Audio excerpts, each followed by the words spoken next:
Do you know why I have called you here today? Because you wish to silence me. Good. As I jump in with Sophie, the relationship between Siuan and Moiraine has struck such a chord with fans of the show. What has that reception been like for you, and what can people expect to see this season?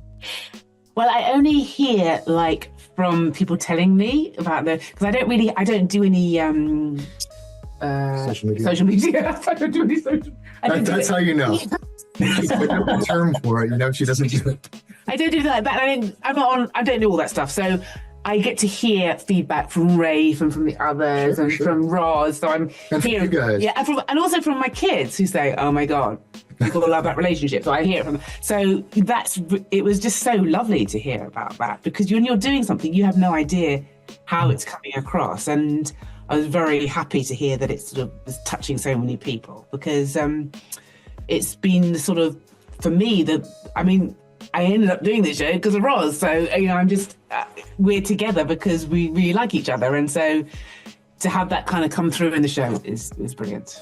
That's great. And congratulations for not being on social media. That's, you're better than all of us. No, it's not. I'm jealous. I'm too sensitive. I can't. Yeah. Daniel, we finally get to see Lan and Rand training together, and immediately it seems like Lan is going to be a grounding force in Rand's life. How much do you think his influence helps Rand throughout the season? I can just speak for Lan and myself. I think quite a bit, to be honest with you. It's a very powerful thing when he says that Moiraine asks him, what he's up to training with Lan, and he says, well, Lan listens. It's very important to have a strong male figure in Rand's life. Coming from the Two Rivers, being a very simple farm boy, I think he's in need of something like that. And Lan is very strong, and he does listen. And you are going to see that continue throughout the season. These sword forms and the training is something I look forward to for a very long time, and finally we're doing it. So it was very rewarding.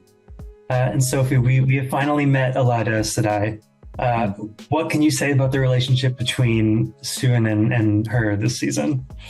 It gets real. It's she's we're like, and she's such the scenes I hope will be really powerful between us. And I met my kind of match. She's a really great, her voice, the way she acts the part, she's so scary. And they were really fun scenes to do. I don't want to kind of give too much away, but there were some really fun scenes between me and her, and we definitely go, is it head to head? Is that the right expression? No, or tail to tail? I don't know what it is. But anyway, we got that. Yeah. And Daniel, the trailers for this season have Moiraine saying that either she or Rand needs to die, basically. How do stakes of that level affect Lan's ability to kind of stay cool and composed like he normally is throughout the season? When you live in a world like the Wheel of Time, I think that those things happen, unfortunately, more often than not. They've been on a journey for 20 years together to find the Dragon Reborn. They know what the stakes are. And they know as they follow Rand through this journey that at some point things are going to get, very dangerous. You can see him devolving. You can see the corruption. You can see the power within him and his struggle to control that. That sweetness he talks about, how much it's affecting him. And you can see in Moiraine's face that she knows what this means. And they all know what happens to men who can channel eventually.